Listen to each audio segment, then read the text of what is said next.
Welcome back for our afternoon session.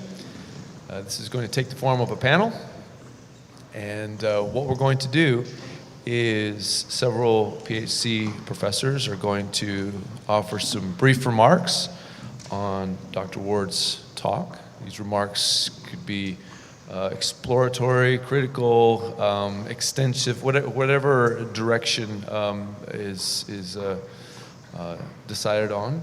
And then Dr. Ward will respond or interact with those questions, and then we will turn to your questions. And so this is an opportunity for us to continue thinking together and conversing in a little more formal way about the ideas that were presented to us this morning. So with that, let us turn to our faculty panel. And I believe Dr. Baer is going first. Yes, I'm first up. Well, thank you so much, Dr. Ward, for your wonderful talk. This has been a really memorable Faith and Reason. Oh yes, this has been a very memorable Faith and Reason for us, I think. And and the excellence of the paper really just summons all sorts of thoughts. And so I am simply going to myself reflect upon it, really without many questions, but these are my reflections from my own thinking. Most of us say today, as a figure of speech, that if they know the right thing to do, they can do it, thus presuming a direct connection between reason and appetite.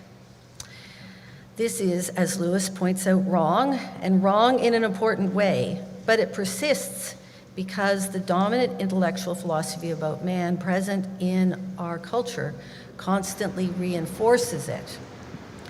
It is there in logical positivism, as Dr. Ward's book points out, but it's also not so highly, it's not simply in the universities, it's also in the air we breathe.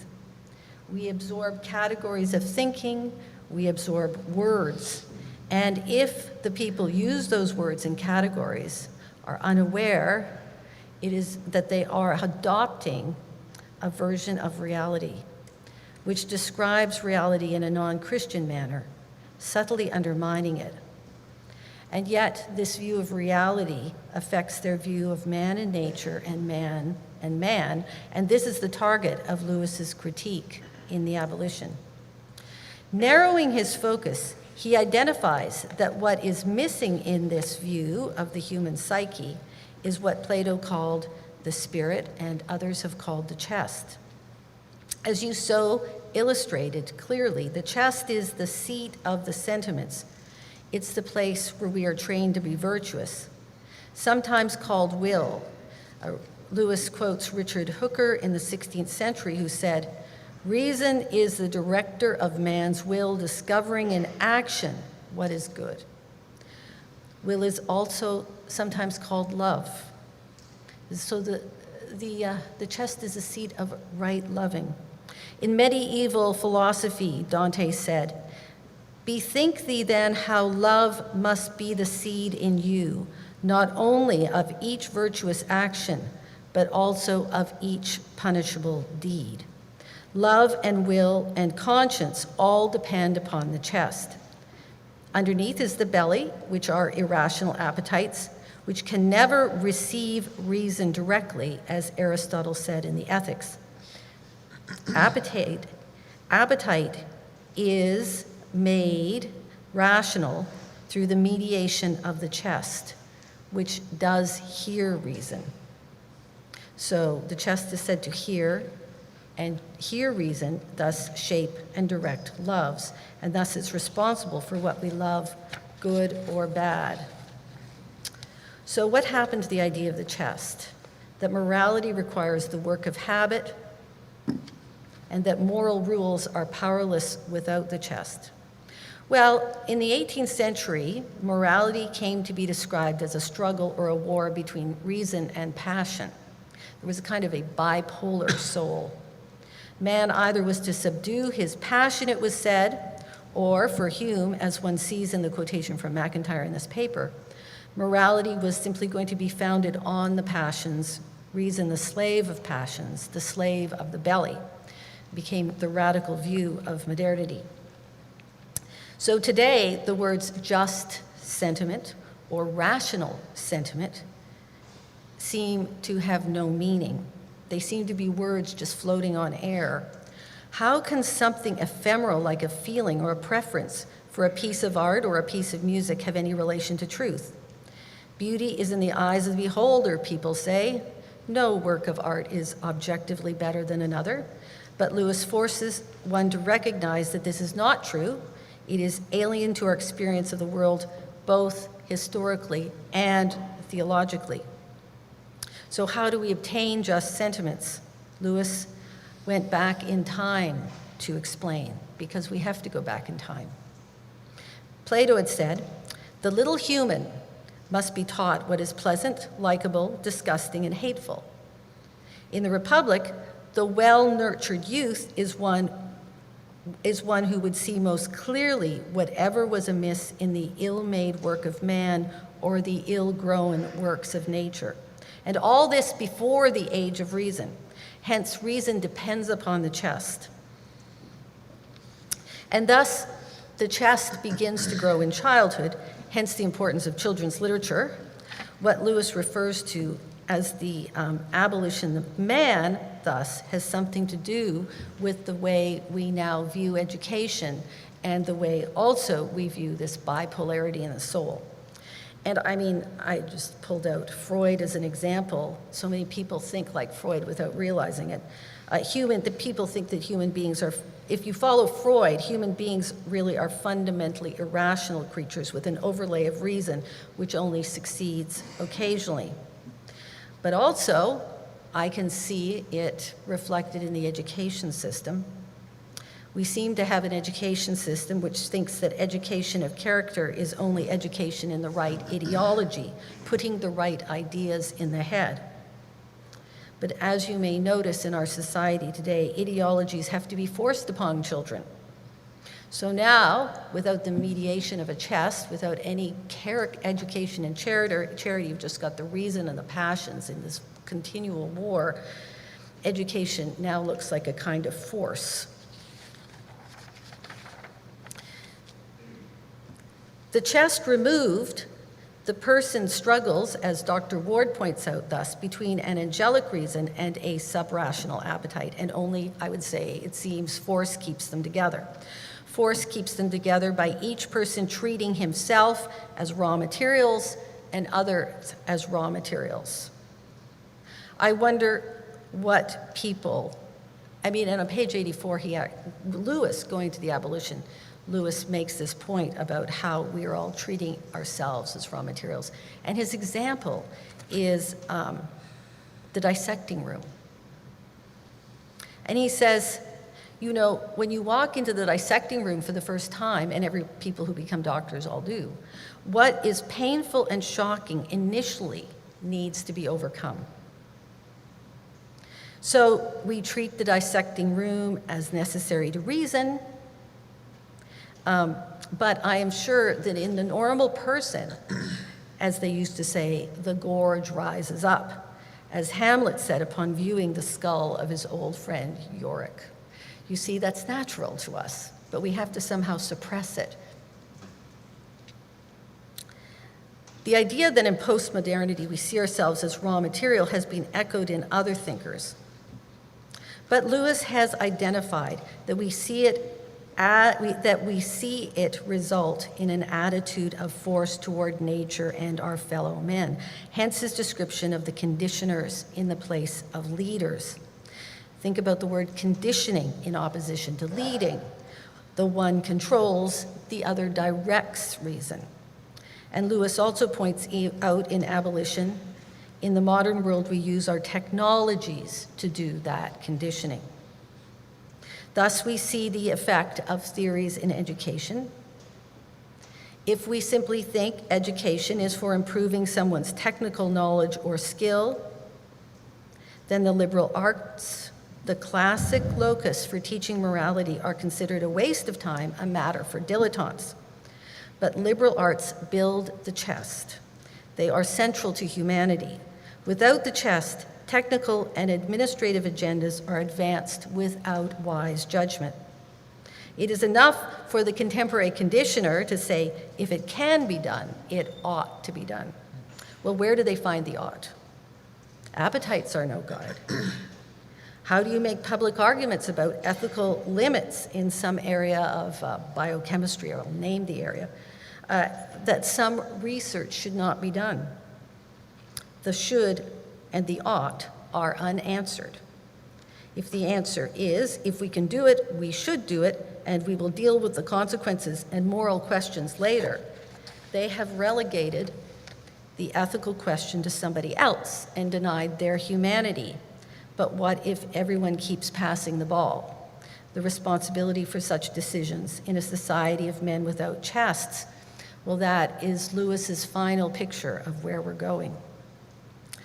Well, to be clear, people exercise their chest, of course, whether they know it or not, and make moral judgments all the time, but it is done without recognizing the fact that they are subject to appetite, as Lewis points out.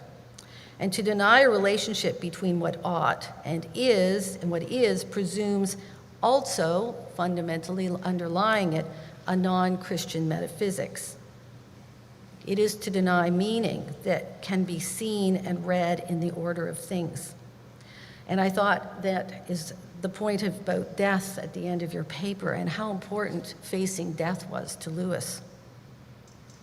Death used to be seen as a call for us to face what is greatest in us, our full humanity and its limits.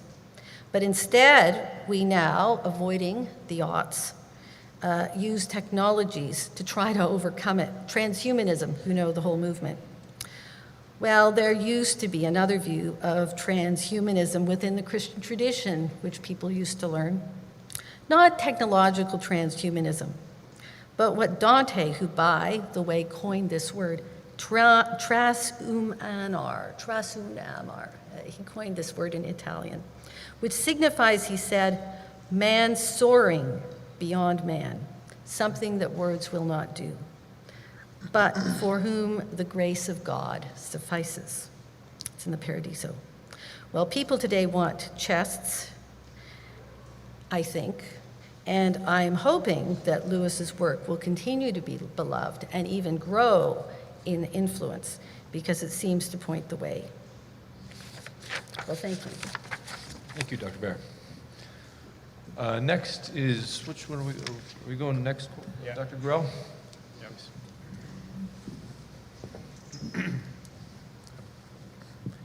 I've been told that this is going to fall over, so thank you, Dr. Ward, for your lecture. Very much appreciated it and the work you've done here.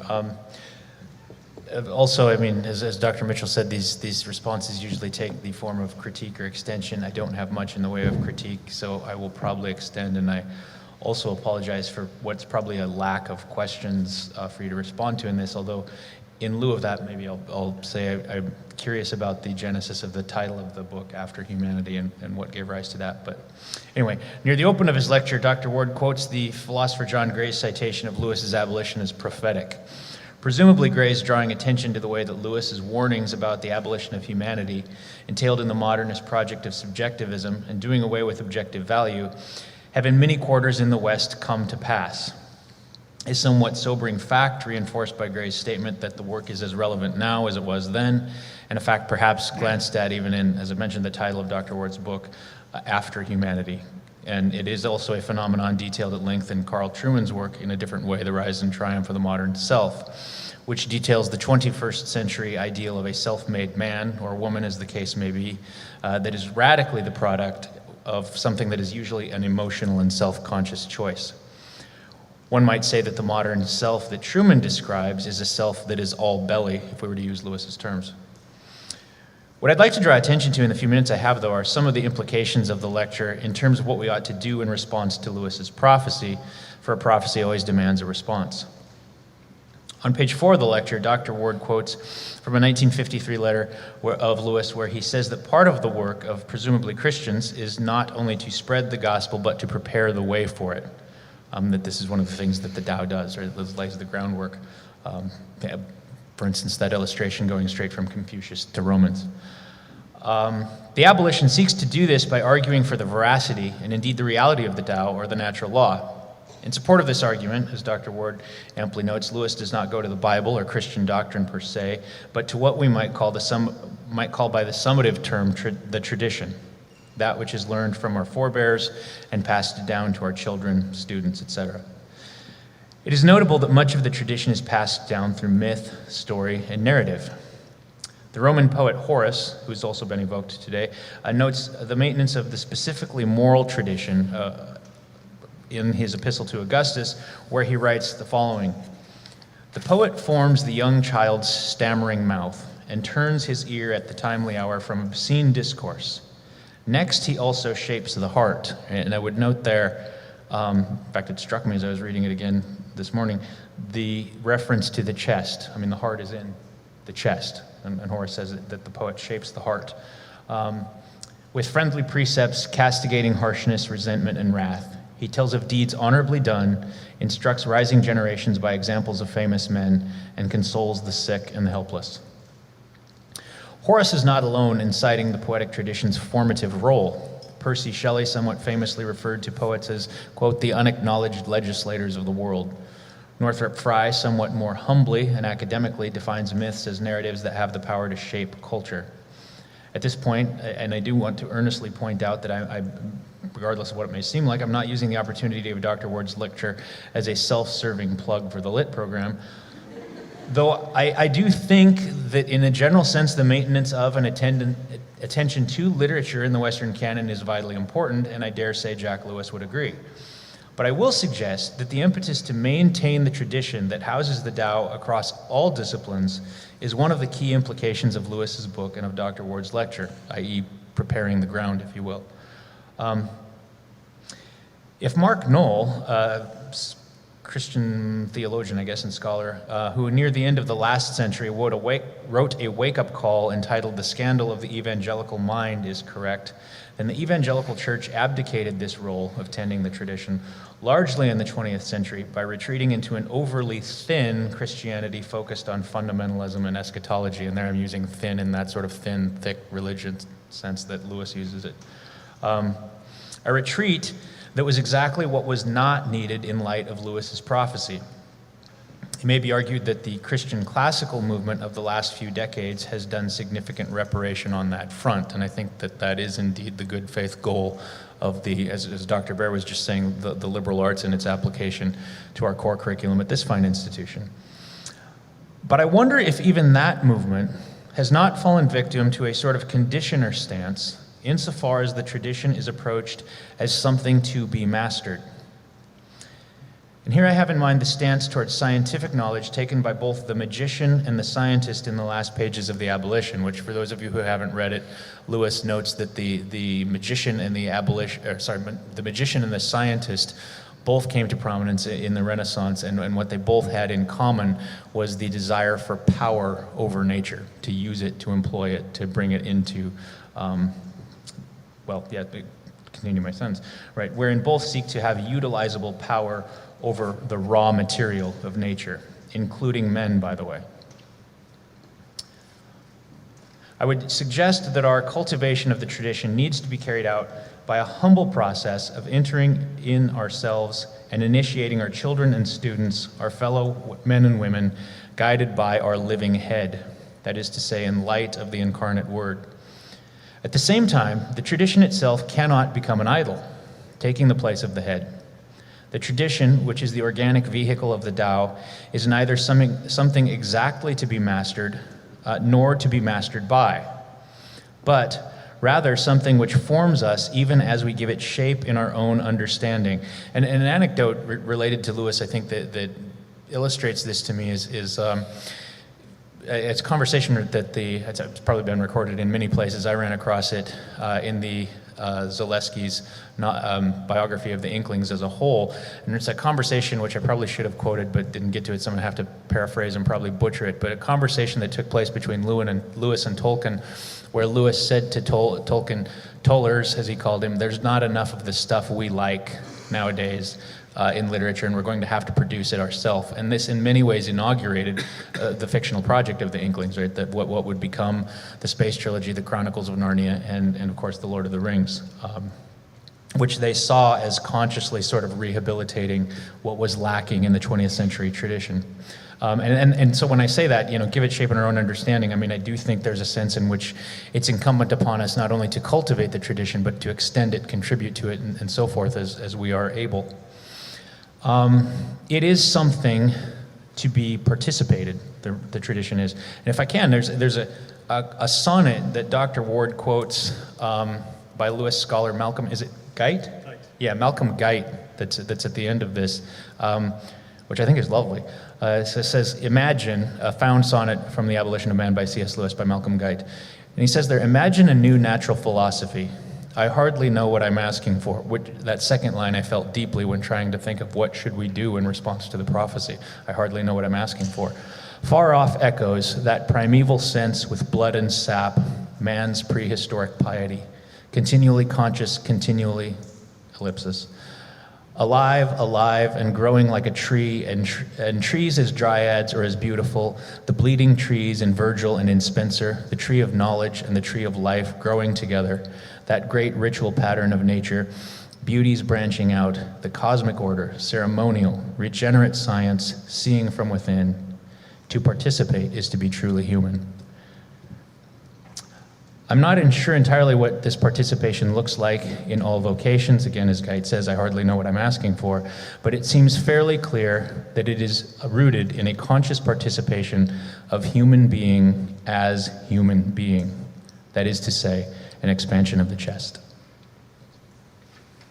Thank you, Dr. Guerrero. Now, Dr. Zorzi.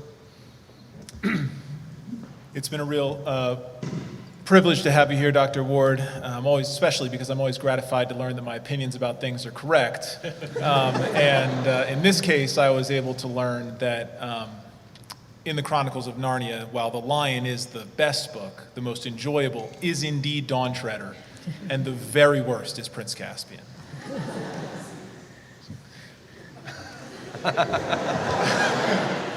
Let the fighting commence. For my comments on this lecture, though, I want to focus, much as Dr. Gruhl did, on this idea of prophecy, which I think is a fascinating element of abolition that Dr. Ward emphasizes. And the question that I'm wrestling with, and I'd like your perspective on, is what the prophecy is about. So it's a Jeremiah, it's a lament, there's an issue, and what exactly is the problem that Lewis is concerned with? Because it can't just be subjectivism. I mean, subjectivism is certainly part of the issue, but it's not only subjectivism. We know it can't only be subjectivism because the subjectivism of Gaius and Titius, these two authors of the Green Book, Lewis says is surfacey. It's a subjectivism that's to be used for other people's values. So there has to be something behind that subjectivism. Lewis isn't worried about everyone going into some thoroughgoing subjectivism. And listening to your lecture and looking through your book, I wonder if there are at least two elements that Lewis thought were in some way new in the culture that he was inhabiting. One of those has to do with Nietzsche, with this idea of attempting to create new values. And I think if we're thinking theologically, we could say that human beings have always been engaged in the project of creating new values. We rebel against God's order and create our own order, but perhaps in the past we've been hypocrites about it. So we've agreed that there is an objective order, but we just want it to be slightly different from what God said it was, or we don't follow our own prescriptions. But with Nietzsche, maybe Lewis is seeing something new, which is a more sort of a high-handed disobedience, a more bold disobedience, an insistence to not even pay lip service to an objective moral order existing out there, and to assert boldly the right to create our own values. So if that's one element, I wonder if another one is technology. And the thing I'm thinking of here is in the third essay, Lewis is so focused on education and on this idea that educators in the past have tried to pass along their values, but they haven't been very successful. But he seems to think that perhaps now there might be a new possibility for success. And that to me evokes this project of Babel, of trying to build a totality, to trying to build a system of power that will control not only the whole world now, but also all generations to come. And I wonder if Lewis saw that type of thing. Many people have seen that kind of thing in modernity. It reminds me of Alexis de Tocqueville's Softer and Gentler Tyranny. And I wonder if you see that as well, if I'm following your analysis rightly, that these are sort of two major elements that Lewis thinks are new or in some way different about the age that he was in. And if that's the case, if this is the prophecy, if this is the Jeremiah, then what's the prescription for it? And here I love the way you've set it up to say, well, look, there's philosophy, but if you scratch the surface of this philosophy, Lewis's theology is right there. And the element of theology that I think you drew us to at the end of your talk is the one that is loudest for me in abolition as well, and that's the idea of accountability. You spoke about sacrifice, being willing to sacrifice at great cost. And I think the reason you'd be willing to sacrifice at great cost, the reason you'd be willing to give up, or at least one reason, or at least one aspect of that, is a correlate of the Tao itself, of the moral law, which is accountability. If there is a moral law, then there is a lawgiver. And if there's a lawgiver, then there's a judge. And we know Lewis was fascinated with the idea of judgment. If you think of that hideous strength, or of the last battle, there's a time where debts come due. And I wonder if Lewis is giving this philosophy lecture that's very abstract, and percolating in the back of his mind is that hideous strength, that there's judgment coming and there's something needs to be done. And so he calls us back, in thinking about judgment and thinking about accountability, he calls us back to an anthropology, to this Platonic idea of the tripartite man. And I wonder if part of the reason he's doing that is because he thinks with this focus on the chest, he can bring out the element of accountability that's part of what it means to be made in the image of God. So here's what I have in mind there, just that if we're purely these abstract creatures that are minds, that are thinking and reasoning, that's a little bit different than being these agents who take dominion, who exercise authority, and who protect the garden, who build this cosmic temple for God, but in a priestly way, a way that rejects what is evil and responds to what is good. And there's something intellectual about that, but there's also something visceral about that. It's like the first statement of the gospel in Genesis 3:15. God promises to the serpent, he says, I will put enmity between you and the woman, and between your offspring and her offspring. That's the chest. That's you're willing to fight. You're willing to battle against evil. And I wonder if that's what Lewis has in mind, that he wants us to call us back to being guardians. So reason controls the belly through the chest, but that's the Platonic model. In Lewis's model, it's not just that reason controls the belly through the chest, it's also, as Dr. Baer was saying, that the chest guides even the mind, because the chest is the seat of ordered loves, is the seat of affections that are rightly organized. And that connects to me to this biblical idea of the heart as the center of agency. In the Bible, it's never the mind. It's not, I'm going to put a new mind within you. I'm going to put a new heart within you. Certainly, there's plenty of talk about the mind too, but the classic seat of agency in the Bible is the heart. So all of that then leads me to a question that I've been wrestling with and is related to Carl Trueman, who Dr. Gruhl mentioned as well. Carl Trueman, in his recent book, has this line, we're all expressive individualists now. And I wonder if that's true. If that's true, I think that's clearly related to Lewis's concern in his Jeremiah. But I wonder how much there is of the responsible agent as well as the expressive individual. And I wonder what your read is of that in our contemporary culture. Does the responsible agent still have a place? Are we all expressive individualists now? Whither responsibility and accountability in today's world? And even if we're thinking about responsibility, to what system are we responsible? To what order are we responsible? If to tie it back to the beginning of my remarks, if you think of Gaius and Titius as using their subjectivism as a method of critique, but having a system of values of their own, was Lewis writing in a time when the new system of values that was trying to displace the old system had not grown as strong as it has today?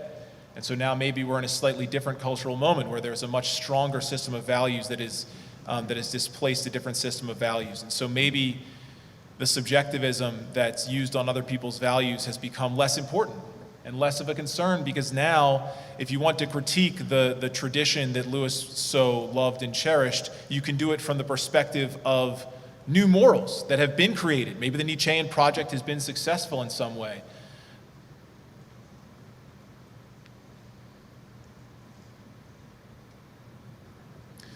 So those are the questions that I want to leave you with, and I'm eager to hear your thoughts. Thank you, Dr. Zorzi. And Dr. Ward, you have the floor, and do with it as you will. Thank you.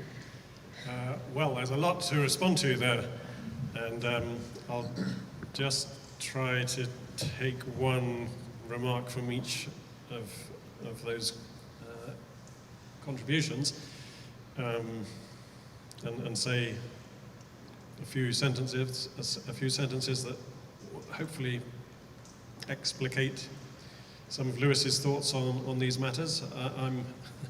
I'm no philosopher myself, I must insist on this point, but I am a Lewis scholar, a Lewis analyst, and I'm here to try to clarify what he said and why he said it and how he said it. So as regards Dr. Bayer's point about beauty in the eye of the beholder, yes, the Abolition of Man seems to start out with just that problem. You say this waterfall is sublime, I say this waterfall is pretty. Who's to choose between us?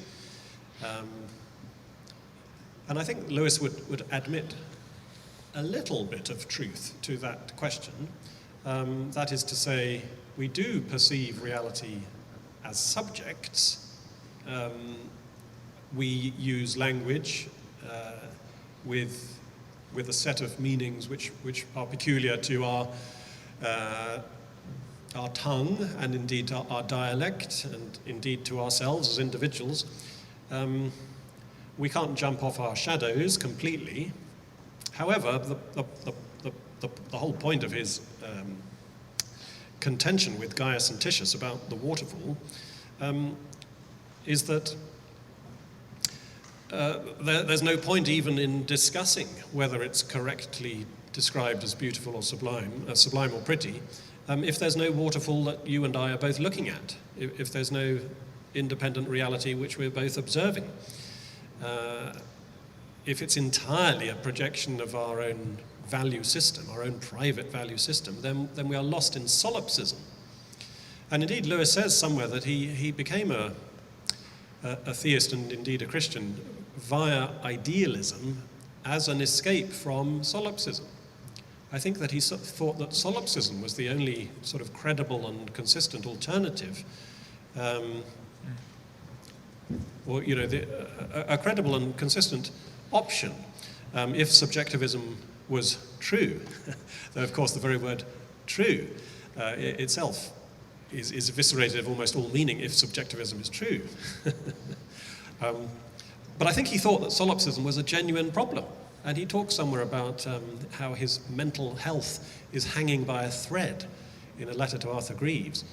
And I think that he thought that, dropping into the pit of solipsism was actually a live possibility for him.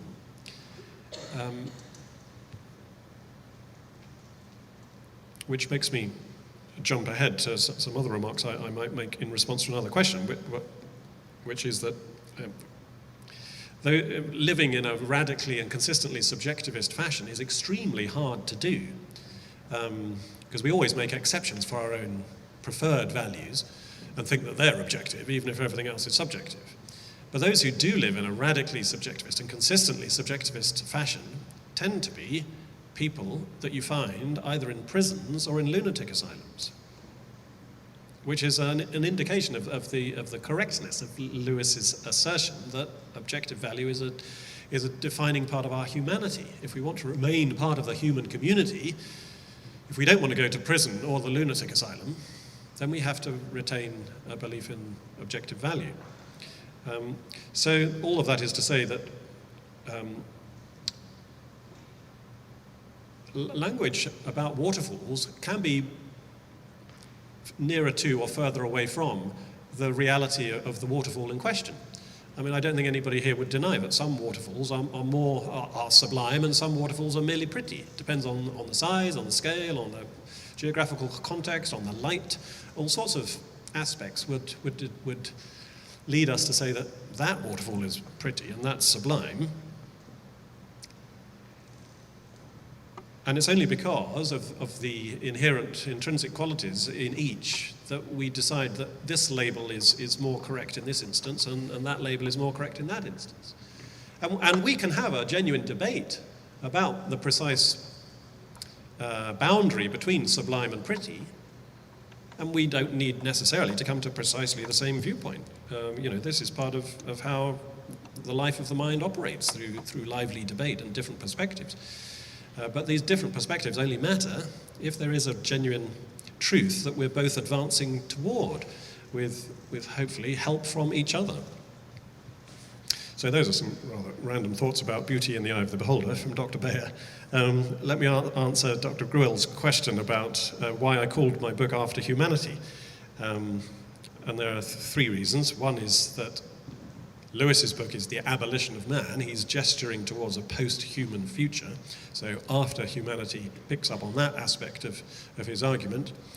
A second reason is that I'm alluding to After Virtue, the great work of Alistair MacIntyre that I quoted from in my talk this morning, because I think of After Virtue as somewhat of a descendant, an intellectual descendant of The Abolition of Man.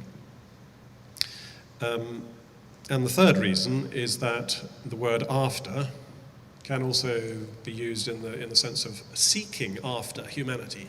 You're going after it. Where is it? Where is it to be found? And I think that Lewis's subtle answer to that question is that it is found in the person of Jesus Christ. He is the true human being. He is the true expression of humanity. Hence my talk this morning about the importance of self-sacrifice as really the crucial test of objective value, which Jesus exemplifies par excellence. So those are the three meanings woven into my choice of the title After Humanity.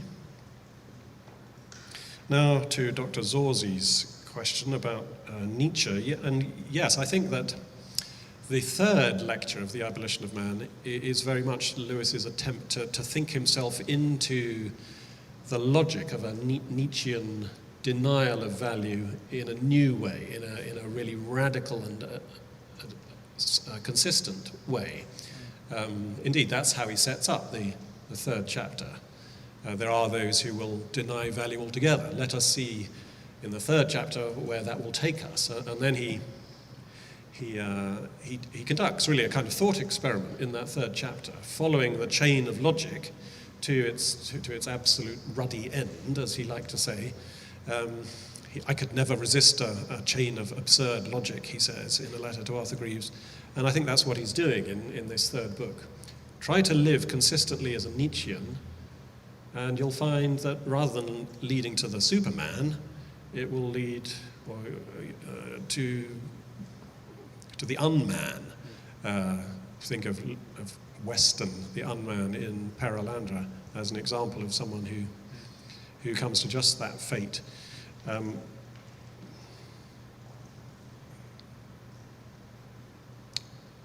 And I don't think I have much more to say than that. Well, that's plenty. We're going to go to questions now, and as is our custom, I'm going to give first crack to faculty. If anyone wants to put a question to Dr. Ward, there's a microphone here, and you'll need to make your way up to the microphone with a quickness that will be exemplary.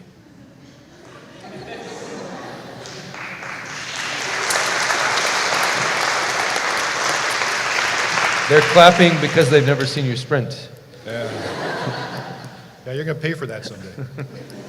What did Lewis mean by materialist magician? And do you see signs of it in our culture today, pop culture, places like that? Actually, I'm thinking about the Marvel movies, and I'm just wondering if you see any connection there. Oof. I knew I shouldn't have agreed to this panel. The materialist magician.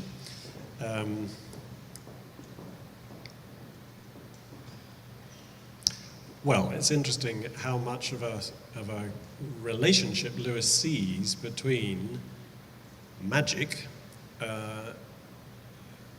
and applied science. He's got a whole passage about this at the beginning of his volume on the 16th century, because he looked in some detail at the magicians of the 16th century, and he says that what are they called? Metallurgists, those who, alchemists, who try to convert base metals into gold. That's sort of through an exercise of magic. And the early scientists were born in the same neighborhood, in the same hour, a rather inauspicious hour, he says. And they were twins. That the same impulse motivated both. A desire to dominate nature, to control nature, manipulate nature for our own purposes. And magic was sickly and died, it didn't get anywhere. Science was healthy and throve. It developed into a very successful discipline. But he says they were born of the same impulse. So a materialist magician is someone who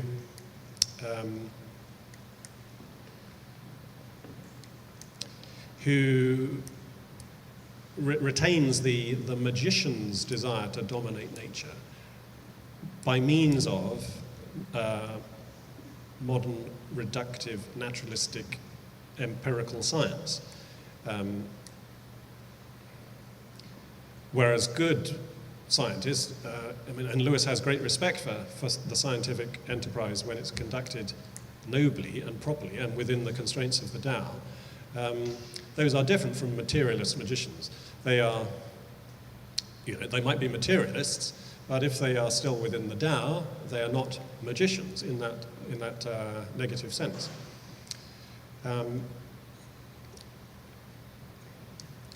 Uncle Andrew in The Magician's Nephew, he's a materialist magician,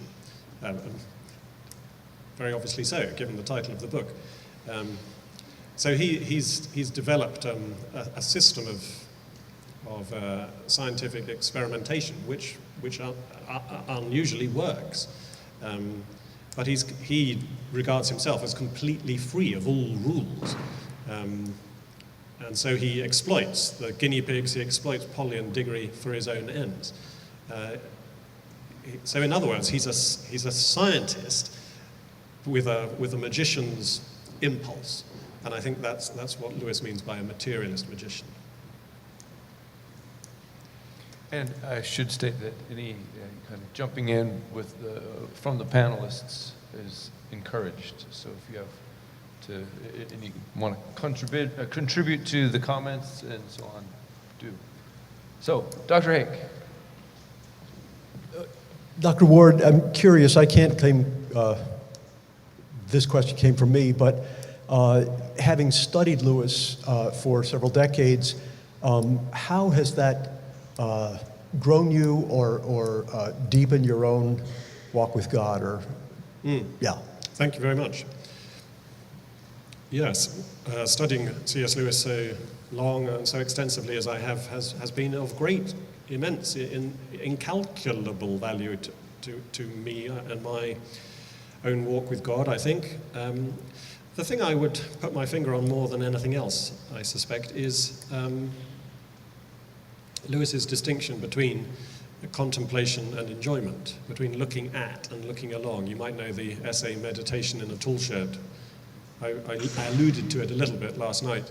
And that distinction was, for Lewis, absolutely indispensable. He says it's an indispensable tool of thought, and when he came across it, it radically revised his own understandings of his searchings for joy and his attempts to capture joy, put his finger on it and say, this is it, got it. That's a contemplative move. That's an attempt to stand outside and over against joy, controlling it, whereas he understood, thanks to this distinction, that joy had to be enjoyed. It had to be participated in, that word again. You have to kiss it as it flies, in William Blake's phrase. You can't control it. And I was talking with Dr. Mitchell a little bit yesterday about Michael Polanyi, and I think Michael Polanyi's whole idea of personal knowledge, personal knowing, is very much in line with Lewis's emphasis upon the enjoyment perspective, the participatory perspective. And so maybe you can say a little bit more about that. But I think Tolkien and Owen Barfield and Lewis all together were trying to haul the 20th century British culture back from an excessively contemplative kind of modernist control of nature, and indeed of human nature, into a more participatory one. Owen Barfield has this image of a modern form of knowledge in relation to a dashboard. Think of the dashboard on your car, and you see lights flashing and dials turning, and that's increasingly, in Barfield's view, how we understand the world and even ourselves.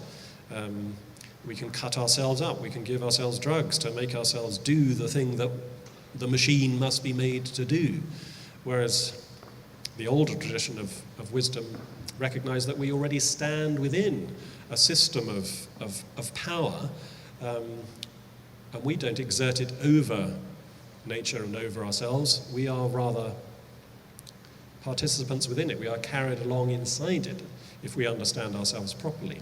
And that induces a kind of humility and a kind of provisionality about any assertion of our own will, which I found in my own Christian walk to be extremely helpful. Indeed, in one's relationship with God, that you can't think of God as an object merely in the universe. You have to think of God, like here I'm channeling Lewis, you have to think of God as not just out there, but also in here, by his Holy Spirit. He breathes on his disciples. Receive the Holy Spirit. It's only in the Spirit that we can cry, Abba, Father. It's only by a revelation from God that St. Peter looks at Jesus and says, you are the Christ, the Son of the living God. It's not flesh and blood that's revealed this to you, Simon Bar-Jonah, but my Father who is in heaven. It's by the Father that we see the Son in the Spirit. And so the doctrine of the Holy Trinity allows for this kind of participation, which I have found immensely interesting, valuable, helpful. Yes, and one thing that's, I think, vital to this notion of participation that we keep hearing about is that in order to participate in something, one has to submit to a givenness. And insofar as the disposition of the magician, the materialist magician, is domination, the very thing that is refused is submission. It wants to dominate, it wants to control. And so the opposite disposition from domination control is a kind of willing submission to a given order and working within that order as something that is proper to what it means to be human. So we're back to this definition of human is someone who participates in an order that's given, created by God, and seeking to understand that order so that we can properly be human. In other words, not participating, not submitting to that order is one aspect of this abolition that Lewis is talking about. It's denying the very thing that is the very central aspect of what it means to be human. I actually wanted to add to that. I think that's really well put, and it reminds me of a comment that Dr. Ward, you were making when we were speaking just a few minutes before this. We were talking about subjectivism and Lewis's fear that people are moving on from obedience to the Tao. And I alluded to that in my comments. There's got to be something beyond the subjectivism, and you put your finger on it, on some very fascinating way of thinking about it when we were speaking. I wonder if you could comment on it here. It relates to Dr. Mitchell's comments that if you move on from the Tao, or you try to move on from the Tao, you can't actually do it. But what ends up happening is you take a couple of pieces out of the Tao that are particularly helpful to you in achieving whatever it is you're trying to achieve, and you distort those pieces. Yeah. Gaius and Titius are better than their principles, Lewis says. They may be inducing a kind of subjectivism upon the readers of the Green Book, but they're not completely subjective about their own ideals and their own values, and Lewis lists them actually in the notes to that chapter. They're not very exalted, but at least they are held to be objective, and so Gaius and Titius are better than their principles. Elsewhere, he goes on to say, what purport to be new systems of value all consist of fragments from the Tao, swollen to madness in their isolation, yet still owing to the Tao such validity as they possess. And an example Lewis gives elsewhere, I talk about this in my book, is racism. We have a duty of general beneficence to all human beings. We have a duty of special beneficence to those to whom we are especially indebted by ties of family and nationhood and gratitude. Both are elements in the Tao. A racist says, I'm going to only give value to those of my tribe, those to whom I have a duty of special beneficence, and will forget about the mass of mankind. Hence racism. But interestingly, I think in the decades since Lewis wrote, the pendulum has possibly swung, at least in the West, or at least in a portion of the West, to the general beneficence. And the worst possible thing you can be is a racist, almost to the extent of denying the value of local attachments and particular duties and loyalty, the value of one's nationhood. Why would you want to be patriotic when you've got the whole of mankind to be kind to? A sort of inverse racism. Both are bad, both are offences against the Tao, both are taking one aspect of the Tao and swelling it into madness in isolation from the equal and opposite balancing value. But all this just goes to show how very, very difficult it is to step outside the Tao altogether. You really don't manage it unless, as I say, you end up in prison or the lunatic asylum.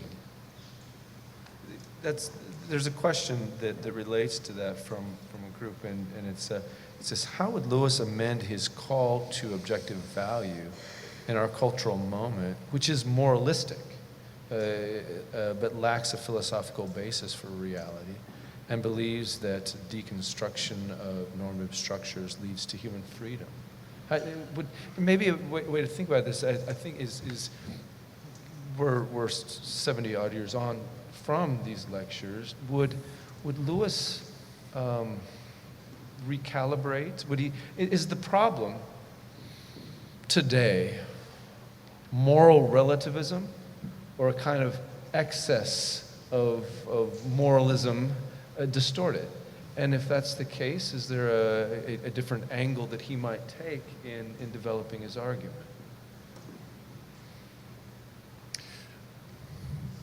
Can someone else answer this question? I think I've been talking too much. I bet someone's got a better view than I have. I can take a stab at it. Can I see it?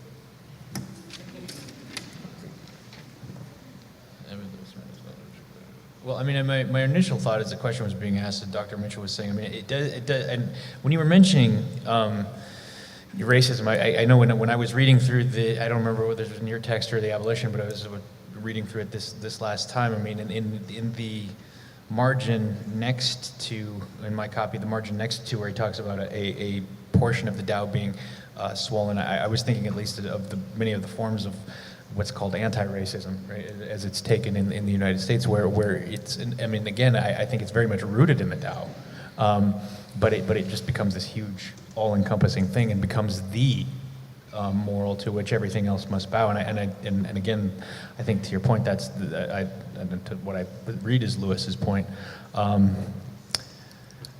Yeah, I think that's part of the problem, is that it's not the synthetic Tao as a whole. It's an aspect. So I guess I say all of that to circularly get around to answering this question, at least as it was filtered through Dr. Mitchell. So asking this question, then Dr. Mitchell said, is it just not an immoral relativism, but a swollen and distended, overemphasized aspect? I would answer that question, yes. Yeah, and one way to cure that moralism is to say, consider the equal and opposite value, the balancing value, which you are overlooking in your keenness to avoid racism. You've actually tipped into a denial of patriotism. But patriotism is valuable. Yeah, and I was thinking also while you're saying that, what Lewis says about the love of country and the four loves. That there's a certain sort of moral value that comes from that as well. And this is an important point, and I'm sort of asking the question and following up on it because I think it's one that we all need to think about in terms of our own rhetoric and just how we assess our particular cultural moment. That I think that plenty of Christians and others have spoken a great deal about moral relativism, and I think Lewis is suggesting a way to analyze our particular cultural moment that is a little sharper, which is to say the problem isn't a kind of denial of any aspects of the Tao, as if this could just be shunted aside, but rather it's a kind of arbitrary grasping of certain aspects of the Tao and making them as if they're the whole. Which is to say, you're necessarily going to be creating a grotesque, sort of Frankensteinian parody or caricature of the whole, but you're still parasitic of the whole. And this is a really important point. You can't talk about morality without being parasitic on the Tao. And so there's again an element of truth that then needs to be shown to be a part rather than the whole. And the part will be harmful because it becomes a distortion, it becomes an overemphasis on one aspect, which means it's de-emphasizing, it's ignoring something that is really important, a balancing, as you put it. And therefore, what we have is a kind of badly manipulated Tao rather than something that is expressly ignored or denied. Yeah.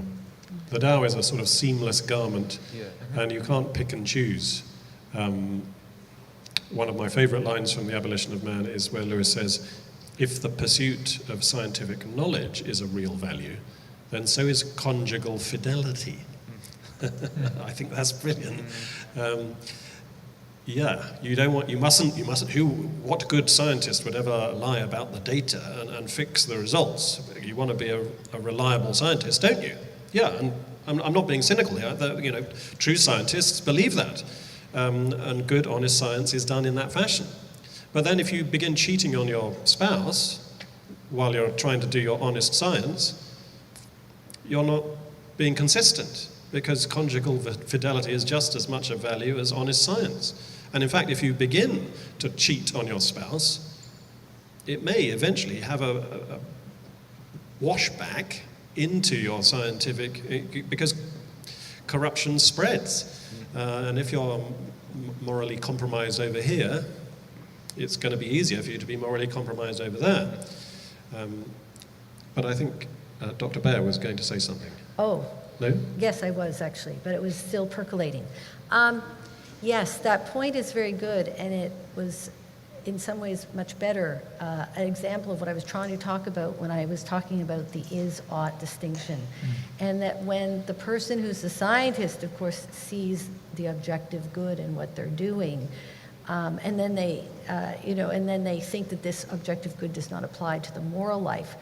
I was just going to agree with you entirely. It seeps through, and it seeps through because, in fact, that chest is making those connections between the two, and they're just not thinking about it. The chest is saying, oh, well, I've made this decision here about morality, and then it will seep into my work. Maybe I can cheat on my work, too. And I think that's the problem of the chest actually just not working the way it's supposed to. Because you're supposed to be making those connections. You're supposed to be able to say, no, there's a moral here. I've got to see what it is, the Tao.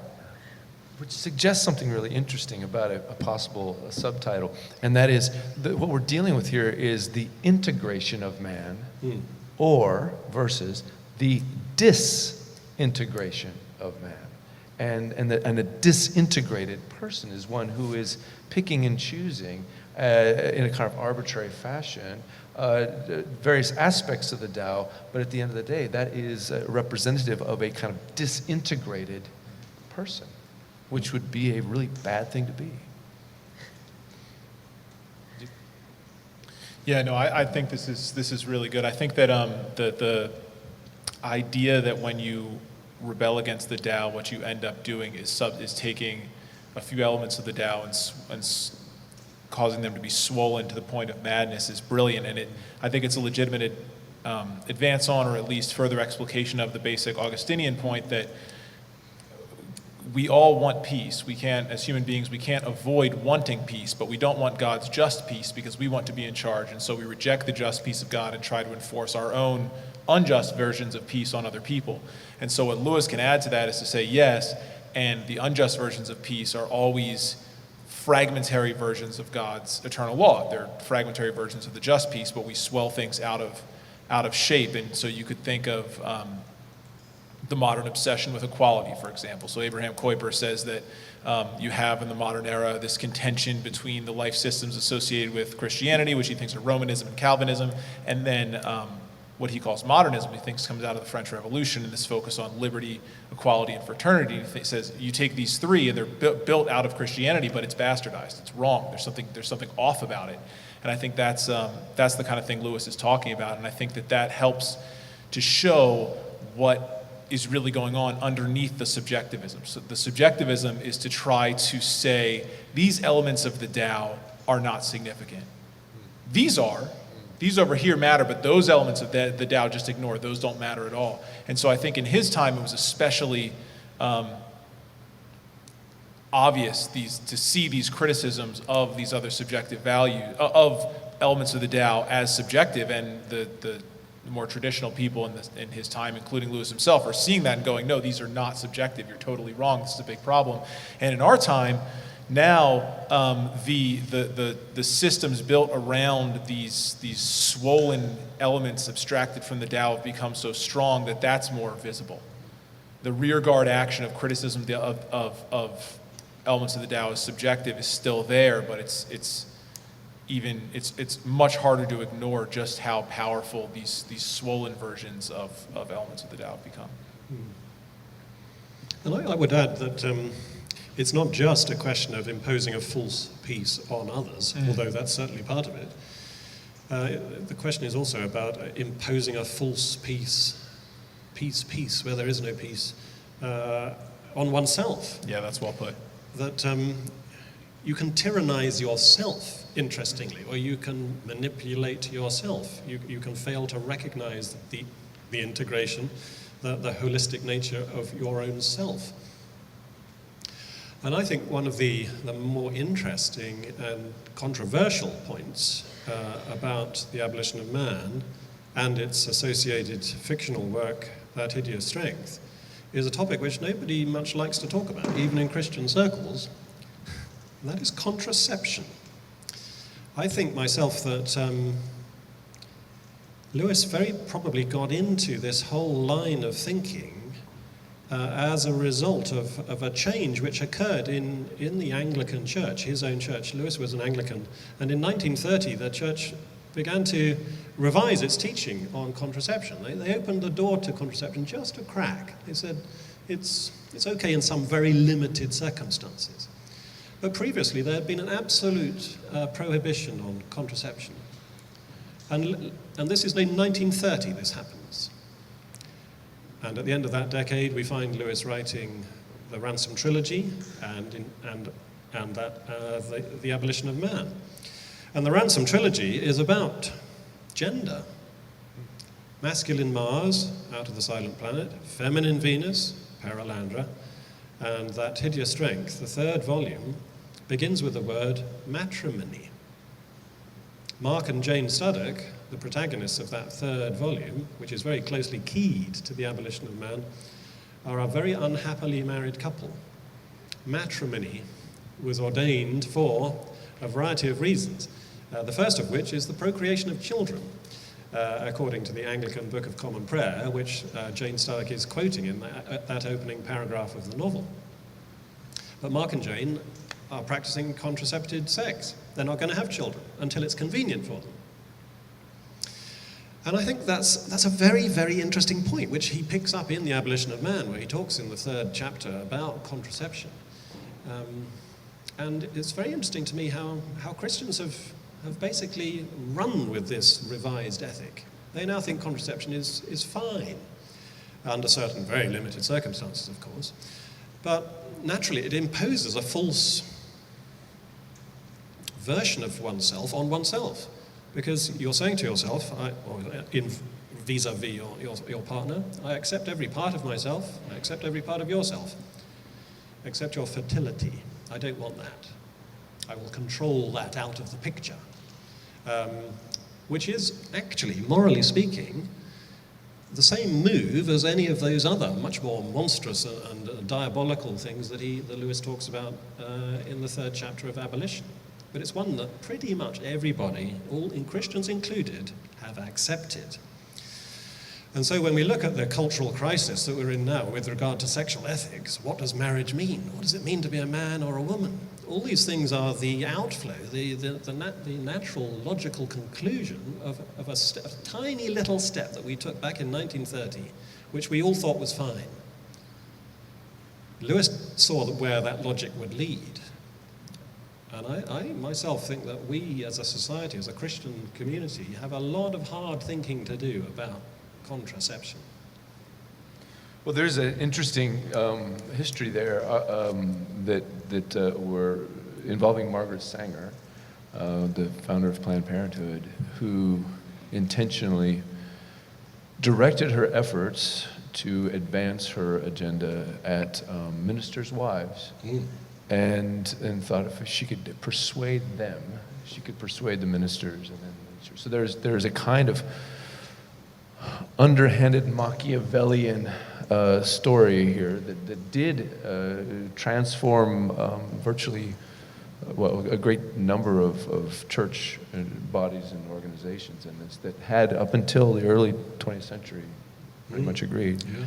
So here's another question from Tyler Dunning's wing. Lewis says that the chest is central to what it means to be human, separating us from mere spirit or beast. At the core of our humanity, according to Genesis, is being made in the image of God. So our question is, how does the chest fit into the meaning of the Imago Dei, and in particular the dominion mandate, which Genesis inseparably connects with the image of God? And others on the panel, feel free to jump in. Yeah, Dr. Zorzi said something about this in his opening remarks. Do you want to come back in on that? Sure. So I think that with this chest imagery, Lewis is trying to evoke this idea of humans as guardians. I think that's the point I was trying to make, that we're guardians of the garden. We're meant to carry out this mandate to serve God. We have a commanding officer. We're responsible to God. And so I think that if that's what humans are, or at least what we're meant to do, then emphasizing the spirited nature of human beings is relevant and reasonable, and would be a huge problem if the spirited nature of human beings is lost. Yes, I was just going to say that it had been occurring to me, we were in our discussion group, that when Plato calls the central part of the soul the spirit, it's very interesting that one thinks of the Holy Spirit as being, that's the part that the Holy Spirit works on, right? That it comes, it's what we share and what needs the grace for, of course, the appetites and the reason to work properly. I mean, the whole importance of the chest. And so the chest becomes the heart, and of course it becomes the source of love.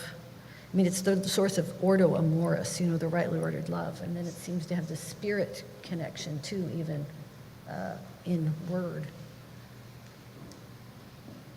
I think Lewis's whole model of the human person needs to be understood very carefully, that he's not just saying that the head rules the belly through the chest as if it was entirely a one-way system, because elsewhere he says that the chest is the liaison officer between head and belly. And a liaison officer goes both ways, turning now to the belly, now to the head, and connecting the two. So although the head rules the belly through the chest, that is not to say that the chest has no informative role in acquainting the head with what the chest should direct. There's a kind of capillary action, a moving up as well as a moving down in this chain of command, like in any good organization. It should never be a purely top-down organization. The leader should always be respecting the led, listening to those over whom he has responsibility. That's how a healthy organism works. You have to, thinking medically, you have to take care of yourself. But when an organ of your body begins to throb and be painful, you need to listen to your body. That's your body telling you something that you need to take note of. Now, what's that got to do with the Imago Dei? Well, I think one of the aspects, there's so much, of course, that we could say about the Imago Dei, but being in the image of God, what does that mean? And God is Trinity. God is Father, Son, and Holy Spirit. So God, the Father, eternally begets the Son, but not in any sort of tyrannical way, because the Son is eternally begotten of the Father. The Son eternally constitutes the Father in his fatherhood. They're mutually constitutive. And the Spirit is the person that proceeds from both. So with regard to, so I hope you see how that connects with the head ruling the belly through the chest and listening to the chest in return. With regard to the dominion mandate of go forth and multiply, fill the earth and subdue it, man is given stewardship over the creation, but has to respect it, work with it, understand it, cultivate it. Respect is an interesting word there. To respect something is literally to look back at it. Respect, to meet the eyes of, to look into the eyes of the thing that you're in relationship with. And only when you meet the gaze, look into the eyes, will you understand what that thing that you're ruling over wants, needs, means, and so on. So that I think it's very interesting that we in our modern understandings of power, ever since really the French Revolution, tend to think of power and its corruptions in only one way: tyranny. That's what we are keen to avoid at all costs. But in Lewis's understanding of power relationships, there are three other ways in which power can be corrupted. Tyranny is really only the flip side of servility.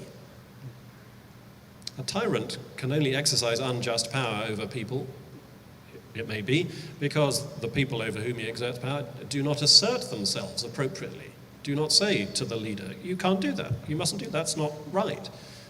There are limits. We have become willing slaves in many respects, Lewis says. Willing slaves of the welfare state is the title of one of his essays. We have a servile mentality. We bow down before a leader and encourage him to become a tyrant. The two errors play off each other. And there's another pair of errors, likewise, that play off each other, exacerbate each other, and they are rebellion and remissness. A remiss person is someone who fails to exercise a due authority. Think of a teacher who lets his class run riot and doesn't invoke any discipline. That's remiss. But it's exacerbated by a rebellious class who don't want to submit to the authority of the teacher. And the two play off each other, leading to a complete breakdown in healthily exercised power. Power has become a dirty word. We think of Tolkien's ring of power and Nietzsche's will to power, and we think the worst thing is to give someone power. But power is actually best understood as an electrical current or a magnetic field which binds the high and the low together, which binds us, men, and the non-human creation. And domination does not mean subjugation. Interestingly, in the Narnia Chronicles, I think it's in Prince Caspian, we're told that Narnia as a land is not man's, but it is a kingdom for a man to be king over. That's a beautifully subtle expression of this kind of not tyrannical, but truly parental, paternal, familial relationship that we should have with our fellow creatures. We should think of nature not as our mother, but as our sister, as I think Chesterton says.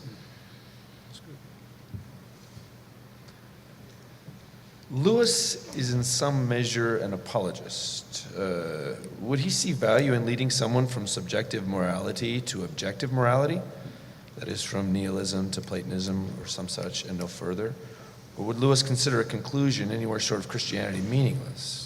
To that end, would Lewis see any value in the Abolition of Man as a standalone piece disconnected from his other work? Or does he see this piece as valuable only as pre-apologetic, as a kind of complement to his other work? Let someone else take that. Well, I think is preparatory. I guess if you take the radical extension of that question, if the Abolition of Man had been the only thing Lewis had ever written, would he withhold publication because he hadn't published Christian apologetics beside that? I would think not. I would think he would still publish it. I think it would still have use. But he does say, right? He and I think Dr. Ward brought this out in the lecture this morning. Christianity is ultimately the end point, right? Whether even of the abolition, even if it doesn't point there explicitly, it nonetheless points there. So and that I think is the flip side of that analogy. If it was the only thing he wrote, would he publish it? Well, I think yes, because I think he would still see it as pointing to Christ, and by extension, I think the moral law as a whole points to Christ. Absolutely. You don't need to get all the way from A to Z in every presentation of the gospel. Getting someone from A to B is sometimes the most important, the most difficult thing to do, to get some movement on the boat, as it were. When you think of just building momentum, it's those early stages which are the most difficult often, and therefore the most important.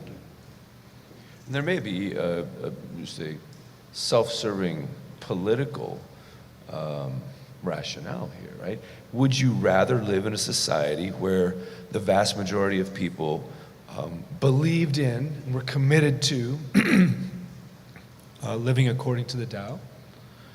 Or would you rather live in a society where a good number of people, lots of people, denied it and sought to create their own values? Well, I think most of us would without hesitation say the former is preferable, even if they were not converted in terms of Christian faith.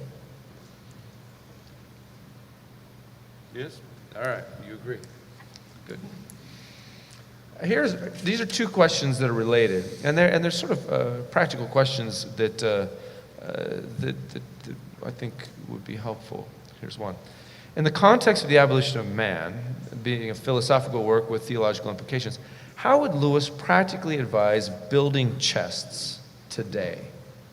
And then related, should the church counterbalance the secular culture's excessive belly by focusing on the head, or by displaying and cultivating their properly godly role of belly equally with the head through the chest? These are kind of strategic questions, I suppose, that are being asked about how do we, given our particular cultural moment, best prepare ourselves to be this fully orbed human creature that Lewis is describing.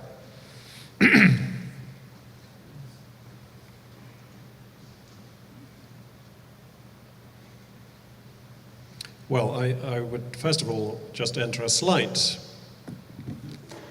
qualification about our society's focus on the belly, our culture's excess of belly. I don't deny it, but I think that there's also, in some departments, an excess of the head.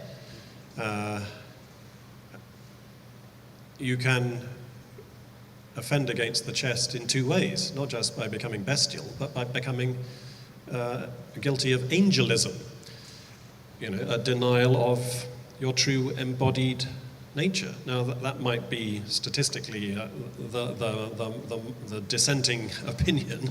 It might be a minority interest, especially, if I may say so, amongst those under the age of 40. In your younger years, the body looms very large. As you get older, the body's attractions begin to fade away, and you're likely to fall into the equal and opposite era of Stoicism or Gnosticism or Manichaeism, of denying the body and forgetting that you are an embodied creature and living increasingly in your head. Interestingly, going back to my earlier point about that hideous strength, this is precisely the era of Jane Studdock and Mark Studdock, her husband, in that hideous strength. Jane Studdock is writing her doctoral thesis on John Donne and John Donne's triumphant vindication of the body, but the whole era of her and her husband, and indeed of the villains of the nice, is to try to deny the body and to live on the head alone. And that's taken to a sort of blasphemous extreme in the case of the nice, when they actually get a guillotined head of a criminal erected on a bracket and keep it artificially alive with tubes and liquids and things. And this monstrosity is what they bow down before as their own creation. It's not an excess of the belly, quite the contrary, it's an excess of the head. And Lewis, in his understanding of modern culture, says that sometimes depicts this in terms of north and south topography. That's how his allegory works in The Pilgrim's Regress. John, you remember, is heading to the object of his desire, the island in the west, and when he moves east and west along this middle path, he does fine, he makes progress. But when he goes north, the land becomes sterile and rocky, and that's where the pale men live. They are guilty of excessive cerebralism. When he goes south, the land becomes fertile and dark and marshy, and that's where the little brown girls live, and that's an excess of sensuality. And as Lewis says in the preface to The Pilgrim's Regress, he takes our own age to be guilty more of the former than the latter, to be guilty more of northern cerebral errors than of the opposite, than sensual and bodily errors. And he says, he's writing during the Second World War, it is two northern enemies who are currently fighting themselves to death over the River Don, and he's talking about Nazism and communism. He thinks of those as northern errors. So anyway, that's only by way of saying that it's not just the belly that's the problem. It can be an excess of the head. Now let someone else take a go. Yes, I think that, well, this goes back to the point we were making about the whole person and the sort of the disintegration. But I do think I do agree with Lewis there. It has been one of the great puzzles of my academic career that in the last 120 years, 100 maybe longer than that, the most brilliant philosophers have been very bad men. And I think Heidegger is totally brilliant, but he joined the Nazi Party. And why? How can you be someone who is so brilliant about the whole history of the West, even though, you can say he was wrong on lots of points, but there were things that he did see that were sort of interesting. In fact, I often think his insights on technology are like Lewis's. But he was just a bad man. So this is exactly the point. He's a northern man. The excess of cerebral seems to be wrong. Strauss said, Leo Strauss, he's got a footnote, one of his essays, and he says something about the fact that people are too obsessed with metaphysics, with the idea of being now, with metaphysics now. And I look at that and I say, what? Nobody studies metaphysics. But I think this is the same point. In fact, he knew Heidegger. I mean, that this is the world, he's identifying Germany. There's something interesting, just in terms of what's our particular cultural pathology, in this sort of attempt to escape the whole metaverse thing is kind of interesting in this context, isn't it? That one can sort of experience a world that's somehow separate from our particular body. And that this is being touted by some as the future ideal, that we won't be able to even distinguish between an existence in what we call, the real material world and this other thing where bodies are simply optional. But it is interesting, sort of on the flip side, that when we think in terms of the internet and the online lives that so many are leading, that seems to suggest this kind of angelism as the particular pathology that intruding into the world of the internet so profoundly and broadly is pornography. That it seems that we in our particular creative moment here have discovered how to take advantage of the pathologies on both ends of the spectrum and monetize it and inhabit it in a way that would really I think, amaze Lewis, but at the same time you'd say, well, that's just another way that man ultimately is striving toward his own abolition. Mm-hmm. Maybe that's always how it works, that if you try to deny the physical goodness of the body, that ends up being an excuse for licentiousness. I think if you look at the Gnostics, and there's all sorts of parallels there to that same sort of head and belly going crazy at the same time. Mm. Yeah, absolutely. Total polarity on the extreme ends of the spectrum, but no strong, stable center connecting them, harmonizing them, integrating them. It's just endless back and forth. It's a sort of bipolarity, which is a kind of definition of well, certainly psychological, mental ill health, and at the moral level of spiritual ill health.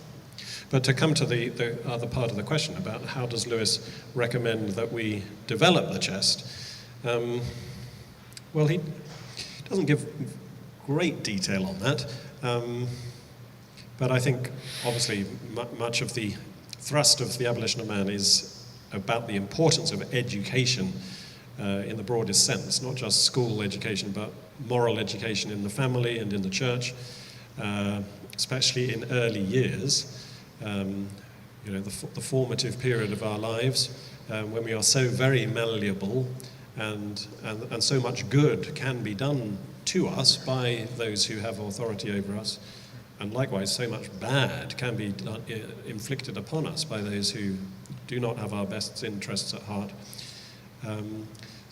Lewis doesn't go into these examples, but I'm sure he would recognize elements of them in the most mundane and sort of trivial matters. The parent saying to the child, sit up straight, take your hands off, take your elbows off the table, comb your hair. I'm thinking now of Jordan Peterson, keep your room tidy. I mean, that's actually a very profound point. It's in these little adjustments that we make to ourselves and our environment that we begin to show whether we are human beings or just beasts or angels. There's a tiny little example in That Hideous Strength I always like when I reread that novel, where I think it's Mother Dimble. One of the characters is slightly cross or disappointed about something, and her brow gets furrowed, or her mouth gets a bit clenched.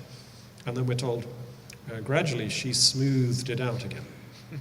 By long practice, she was aware of the pressure upon her that was manifesting itself in a certain frown, and then she reminded herself that things were not that bad, and she relaxed her face again.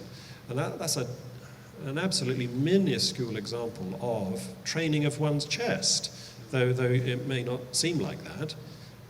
It's the habitual formation of one's facial posture in rational relation to a value which is objectively perceived. Who was it who said that until the age of 40 we have the face we're born with, after the age of 40 we have the face we deserve? Yeah. There's a lot in that. And you need to keep control of your face, not just the other parts of your body. Here again we come back to the holistic nature of this whole consideration, this whole discussion. In other words, you've crossed the Atlantic to tell us to keep a stiff upper lip. It occurs to me that just as we close, that what you're suggesting in terms of training the chest is not heroic, but a kind of day-to-day faithfulness in attending to our own habits and in encouraging our friends and our neighbors in the same pursuit. That this is more of a long haul, day-to-day pursuit rather than a heroic one-time glorious deed. Absolutely, it's a marathon, not a sprint. It's the long, laborious work of freedom. Yeah. Well, with that, let us conclude. And please join me in thanking the panel and especially Dr. Ward.